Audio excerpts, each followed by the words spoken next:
Hello everyone, my name is Stephanie Morrow. I'm a new practicing physician in North Bay, Ontario. I did my residency through NOSM, and today I'm presenting a poster which is an adaptation of my resident research project, PPI Therapy Prescribing Practices in Northern Ontario Physicians Pre- and Post-Release of the Bye-Bye PPI Deprescription Guidelines.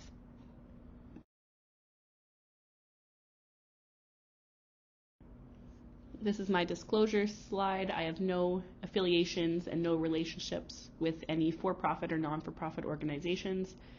This research project did receive some financial support from the North Bay Local Education Group for supporting resident research.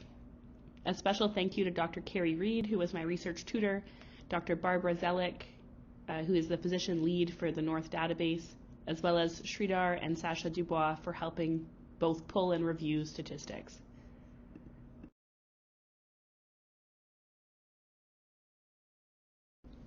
Thank you for choosing to view my presentation. Again, this presentation looks at prescribing practices both pre- and post-release of the Bye-Bye PPI Deprescription Guidelines, which were released in 2019, recommending that physicians consider deprescribing chronic PPI therapy or patients on PPIs for greater than 8 weeks without an indication for chronic therapy. Indications for chronic therapy include prior GI bleed, Barrett's esophagus, severe esophagitis, or ongoing NSAID use with elevated bleeding risk. We know that there's emerging evidence that long-term PPI use can result in increased rates of enteric infections, fractures, pneumonia, spontaneous bacterial peritonitis, hypomagnesemia, and B12 deficiency. The study goals are to educate about the long-term risks of PPI prescriptions, encourage deprescribing where appropriate, examine current prescription practices of clinicians registered to the North database, the North database being the first practice-based research and learning network in Northern Ontario, which collates de-identified primary health care EMR data from participating practices. The methods, we looked at a time period 3 years pre and 3 years post guideline release with all of the commonly available PPIs in Canada. As you can see below from our graph, their annual increase of PPI prescriptions in the North database continued to increase despite release of the guidelines in 2019.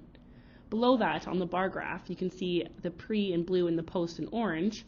It did show that the age distribution of prescriptions remained about the same, suggesting that the aging population over time did not contribute to this increase in prescriptions. There are some limitations to this study. A prescription greater than 8 weeks was thought to be an inappropriate prescription. However, we did not have a way of determining if there was a diagnosed chronic indication for long-term therapy.